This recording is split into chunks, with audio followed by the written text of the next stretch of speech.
Sveiki, šiandien tęsime gastronominę seilių varvinimo kelionę Pietų Korėjoje. Ragausime tradicinių patiekalų ir įspūdingų jūrų gėrybių. Sveikas! Taip pat grožėsimės miestų, jo parkais ir fontanais. Spustelti like taip pat svarbu, kai pasiimti kažką užkąsti. Taigi spaudžiam like ir keliaujam Pietų Korėjoje.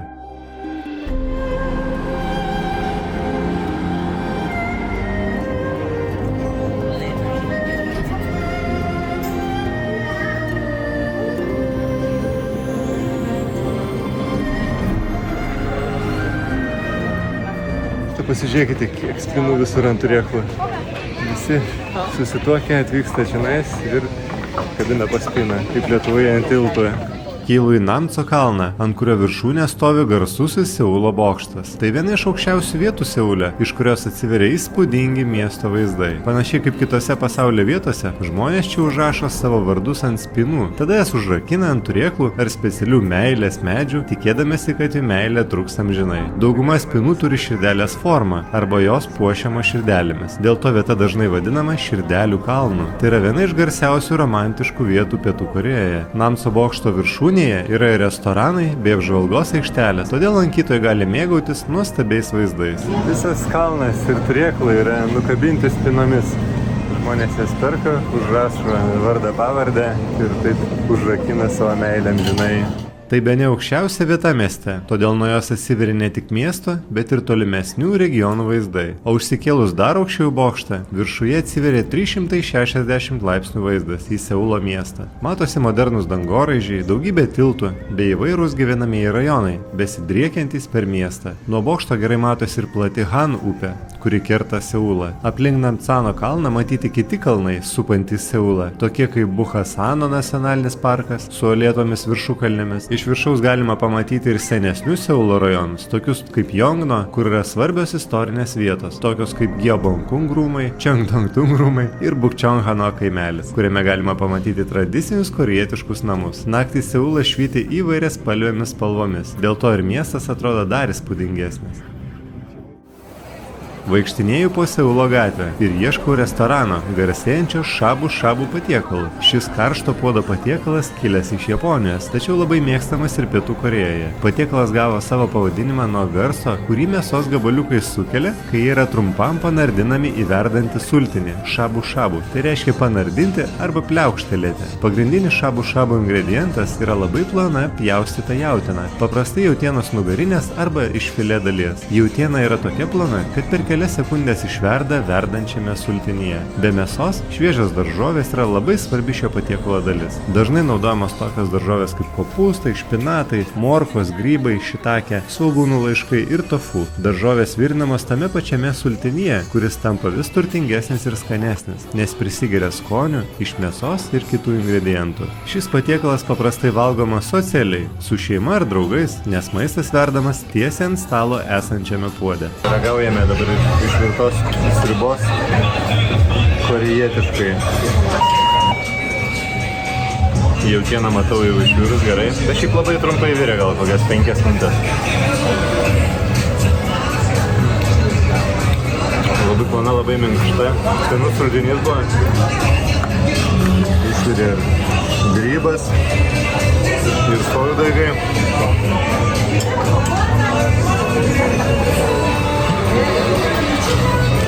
Labai geras sriuba, kaip aš ištverdė.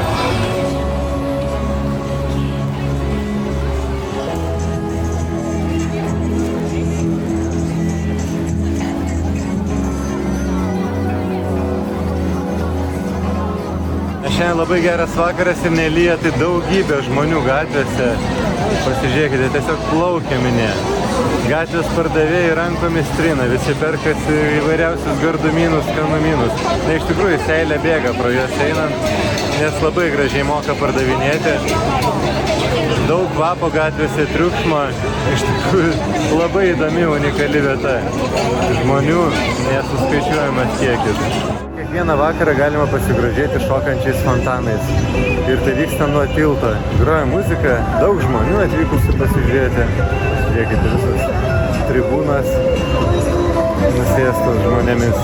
Grožiuosi Banpo tilto fontanų šou ir tai tiesiog wow. Tai vienas iš įspūdingiausių reginių, kuriuos galima pamatyti mieste. O žinote, kas dar įspūdinga? Tai ilgiausias fontanas pasaulyje, integruotas tiesiai į tiltą. Taip, jis net pateko į Gineso rekordų knygą. Fontanai išsidėstė išilgai abiejų tilto pusių ir siekia daugiau nei 1140 metrų. Čia yra apie 380 purkštukų, kurie purškia vandenį tiesiai į Han upę. Tai tikras reginys. Šou metu fontanai purškia vandenį įvairiomis kryptimis, o jos lydi spalvingas LED šviesų apšvietimas. Kai žiūrite, kaip vandens čiurkšlės šviečia įvairiomis spalvomis, sukurdamos nuostabų vaivorykštės efektą. Tiesiog negalite atsistebėti. Šis šou puikiai pavadintas Moonlight Rainbow, mėnulio šviesos vaivorykštė. Ir tai yra visiškai teisėtas pavadinimas. O geriausia dalis žinote kokia? Vandens purkštukai yra sinchronizuoti su įvairiomis muzikos melodijomis. Kiekvieną kartą šou skamba vis kita muzika, nuo korietiškos populiariausios muzikos iki klasikinių kūrinių ir tarptautinių melodijų. Kiekvienas šou yra unikalus ir pilnas energijos. Taigi, jei dar nesate matę Banpo tilto fontanų šou, būtinai suplanuokite savo vizitą. Tai reginys, kurio tiesiog negalite praleisti. Įspūdžiai garantuoti.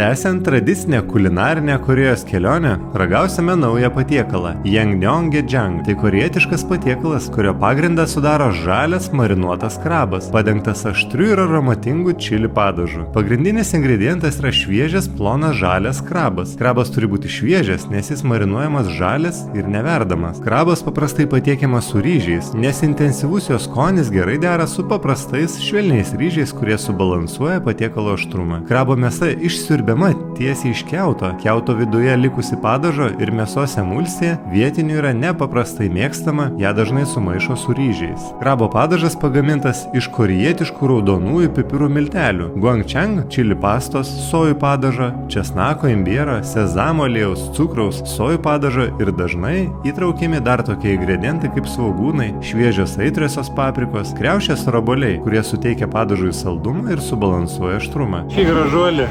valgysim vakarieniai. Gal ir gaila kažkiek tai, bet reikia išbandyti. Atneša pagardų. Man šie skaniausi.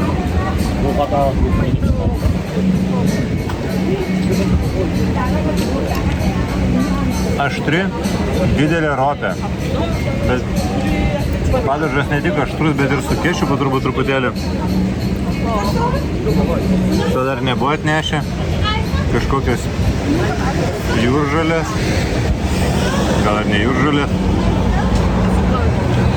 kaip špinatai, bet geri, skanus padažas. Šiek tiek rūgštokas gal, bet geras. Tai nežinau, turbūt tokie kukurūzai su majonezu. Atspėjau. Na ir kimčiai. Marinuoti kinietiški kopūstai Pekino aštriai.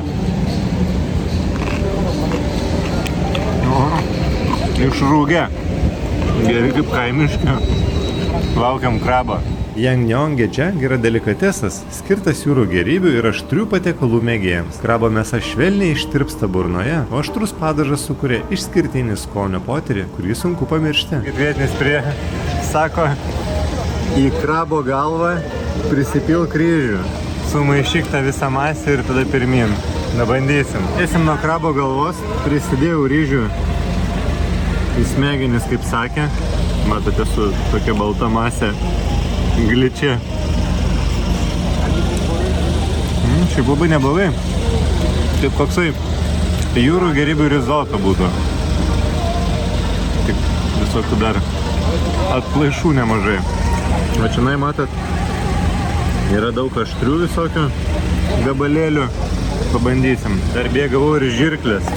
Susikarpyti krabų į viską, jie karpo ir makaronus ir visą kitą. Na, keletą parašiau krabo kojų galiukų.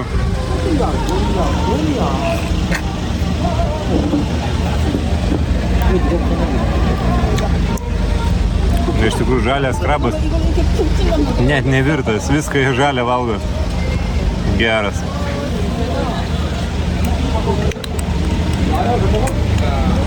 Sakė, pagramdyk ir įspjauk. Na, matot. Kaip ir normalus krabas būtų, ne? Bet krabo mėsa žalia.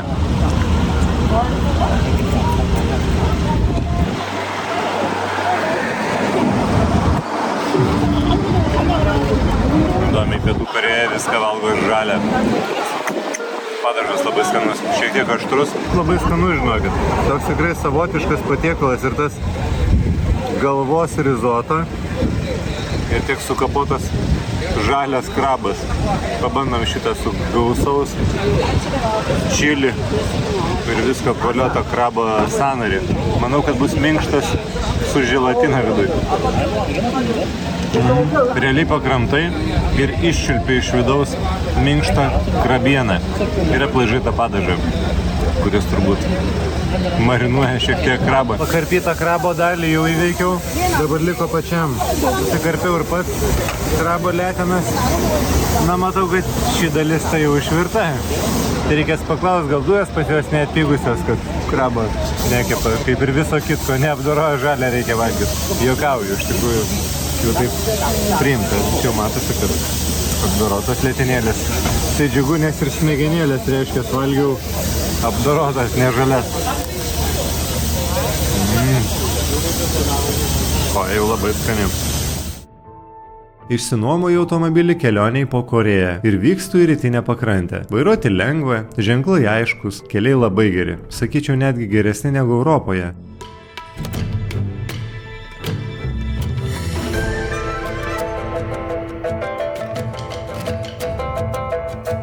Važiuoju į rytus link Sokčio miesto. Na, kelias iš tikrųjų labai gražus. Pasižiūrėkite, per kokius žalius kalnus eina. Daug tunelių, netgi labai primena Alpes. Labai geri keliai Pietų Korėjai, tiesiog tiesiai eina. Tuneliai iškasti, labai ilgi, netgi būna po 3 km. Bet labai daug greičio matuoklių, tiesiog kas keletą kilometrų vis. Tai reikia labai atsargiai važiuoti, neskubant.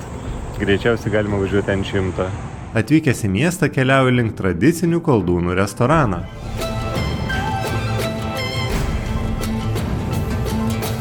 Bandysim tradicinį patiekalą su jautiena, žalia marinuota žuvim. Panašu, kad bus aštroka. Dedam ant salotos lapą. Dedam su svogūnėliais jautienos. Ir žalio česnako. Ir agurkėlė. Štai toks komplektukas. Gal aš su rankomis. Reikės nuo stalo rinkti po tą. Bandom.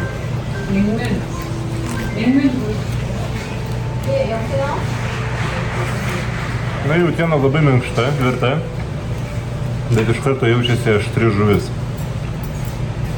Žuvis pati švelni, tik tai prieskonė aštrokė. Česnakėlis. Geras suktinukas. Tas patiekaliukas. Didieji koldūnai. Pamirkau į soją. Atrodo... Čia tai eilinė problema. O, koks didysis geras koldūnas. Pamirkau į soją.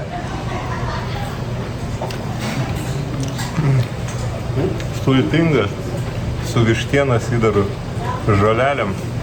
Pamirkiusi soją iš vis labai skanu. Nedidelė kavinukė. Mamaitė gamina. Labas rytas iš Sokčio miesto. Jis randasi šalia jūros, dėl to labai populiaru įvairiausios jūrų gerybės. Šiandien oras nekoks, vulkanuota, lyja, bet nieko. Einu į turgų, kuris yra dengtas, galėsiu jums viską detaliai parodyti, papasakoti. Kol mėgavausi koldūnais, užslinko ir lietus. Tačiau jis man netrukdo, nes vaikščiosiu dengtame turguje. Sokčio centrinis turgus yra viena iš populiariausių ir gyvybingiausių vietų Sokčio mieste. Šis turgus yra puikiai vieta, kur galima pajusti vietinę kultūrą, pasimėgauti tradicinę korietišką virtuvę ir įsigyti šviežių jūros gėrybių bei kitų maisto produktų. Sokčio centrinėme turguje galima rasti šviežios žuvies, krevečių, jūros gėrybių, aštunkojų, moliuskų. Šios jūros gėrybės dažnai parduodamas tiesiogiai žvejų, todėl jos yra labai šviežios. Turgus taip pat siūlo platų gatvės maisto asortimentą, kuris apima tradicinius korėjietiškus patiekalus, tokius kaip teokbokė, aštrus ryžių pyragėliai, odengų žuvies pyragaičiai, sundaja korėjietiški dešrainiai su krauju ir hoteok saldus mėlyniai pyragėliai su įdaru. Taip pat galima rasti daugybę tradicinių korėjietiškų užkandžių, tokių kaip kimči, sudžebi, saldus ryžio pyragai ir įvairių rūšių vaisių. Čia matosi žuvis darinėta su ikrais kartu, sraigių kiautai su sraigiam, daug kalmarų įvairiausių. Rūkytus irgi pardavinėja. Prekyba vyksta, moteris perkasi žuvies, kainas neblogas. Šviežios žuvies apie 6-7 eurus už kilogramą. Matote, daug išdarinėtos žuvies, kad nebereiktų namie jau krapštytis. Manau, kad jie marinuoja ir valgo žalę. Kalmariukai. Viską tvarko, daug kažkokių keistų plekšnių. Vairaja.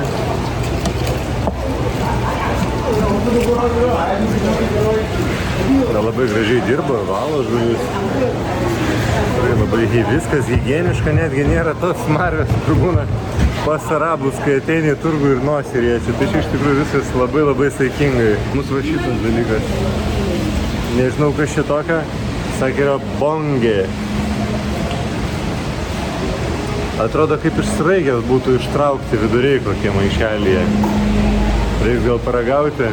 Iš tikrųjų, tai yra korėjietiškas jūro ananasas, arba korėjiečių kalba meongė. Jis yra unikalus jūros organizmas, tarsi savotiškas maišelis, kuris dėl savo šiurkštaus paviršiaus ir rausvos spalvos primena ananasą, nors iš tiesų tai yra tunikatas, bestuburis gyvūnas, kuris gyvena prisitvirtinęs prie uolų ir kitų povandeninių paviršių. Meongė turi specifinį kiek jūrinį skonį, sūrus su karčiu prieskoniu. Meongė vidus yra minkštas ir šiek tiek želatininis, o valgant dažnai užpilamas šiek tiek acto ar sezamo aliejaus, kad atsiskleistų jo skonio niuansai. O štai šiuose induose yra marinuota žuvis. Dažniausiai ji yra aštri, tai ją ir paragausime. Dėsiu į patiekalą, į suktinuką, kartu su mėsyte, su salotos lapu. Žiūrėkite, kaip gražiai, tvarkingai į mažą žuvelę supakuotas, sudžiovintas ir kokiu planu. Įvairiausių žuvų, aštunkojų. Labai tvarkingai Pietų Korėjoje viskas. Turgus atspindi vietinę kultūrą ir gyvenimo būdą, todėl lankytojai turi puikią galimybę susipažinti, bendrauti su pardavėjais ir ragauti autentišką maistą. Čia galima stebėti, kaip vietiniai gyventojai atlieka savo kasdienius pirkimus ir dalyvauti kultūriniuose renginiuose, kurie kartais vyksta turgaus teritorijoje. Mažosios krevetės. Miniatiūrinės. Pardavėja pasišypsojo, kažką korėjietiškai papasakojo, nieko nesupratau, o čia visur aštunkojai sugaudyti maišuose. Gyvi.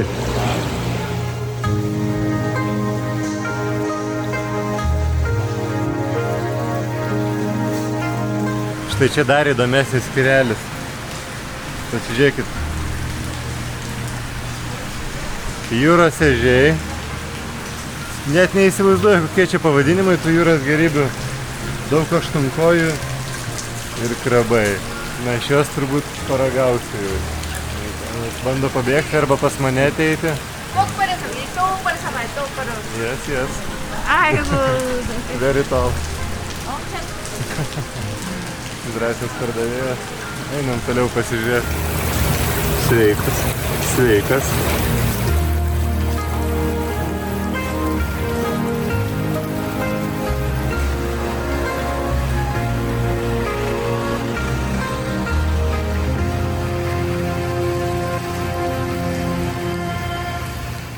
Nusipirkau įdarytus kalmarus.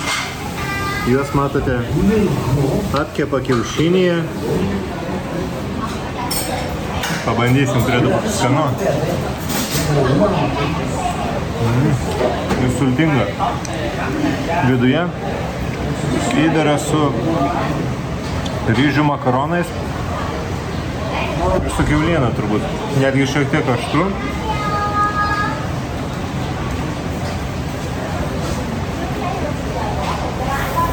Labai gardus patiekalas, kainuoja 7 eurus. Antras mano patiekalas turguje tai apkeptos krabo kojos. Nežinau, viduje su kiautu ar ne, laikau už kiautą, bet viduje tikiuosi, kad išlukštenta. Kalsto. Užtukštanta. Patiekalas labai skanus. Iš tikrųjų ne krabų lazdelė, bet tikra krabų koja, tai žinot. Visai kitas skonis.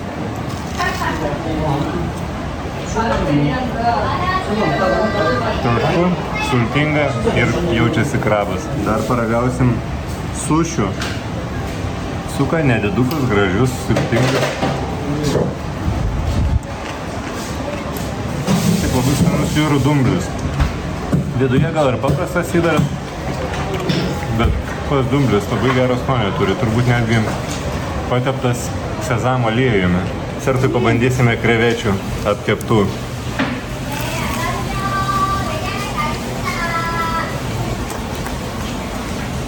Labai karšta, matot, kaip rūksta dūmas.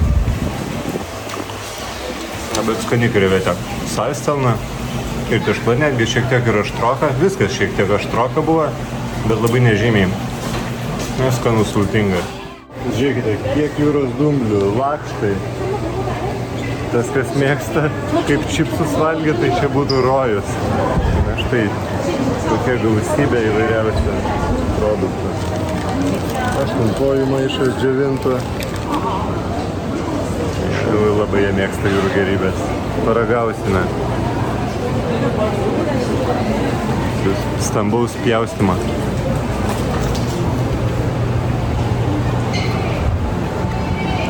Panašus į tai, ką pas mus parduoda, tik sunkiau kramtosi ir nėra druskos. Panašu, kad šiuose vandenyse labai gausiai plaukėja aštunkojų, žuvų ir auga jūros dumbliai.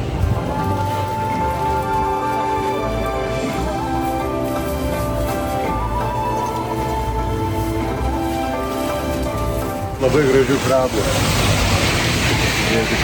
Čia jų daugybė. Tokie dideli gražus. Kelios rūšys net. Tiesiog krabų kavinė. Manau, kad čia ir paruošta. Taip. Didelis gražuolis paruoštas kainuoja apie 150 eurų. O mažesnė uždėta ant rameno kažkur apie 12 eurų. Daug geresnė kaina.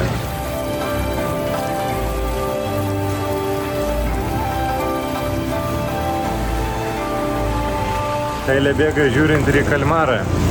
Jis yra įdarytas ryžiais ir kainuoja 10 eurų už patiekalą. Dalinkite iš 1500, sužinosite kiek yra eurai. Čia turgaus dalyje jau yra paruoštas maistas. Einam pavarvinsime seilę.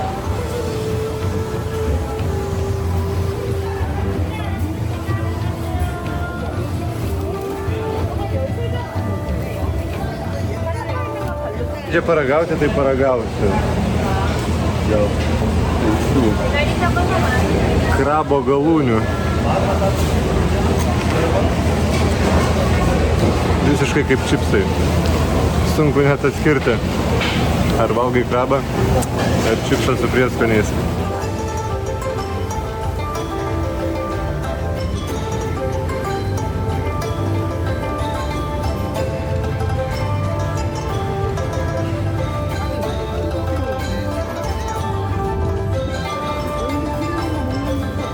Galima pigiau nusipirkti šį gražuolį krabą, kuris yra paruoštas ne 200 000 vonų, o tik 40, tai yra apie 30 eurų.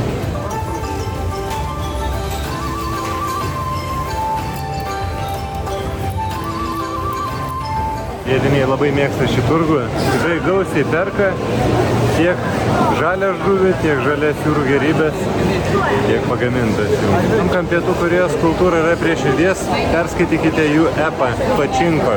Labai įdomi knyga, papasakoja apie Pietų Korėjos, Japonijos santykius.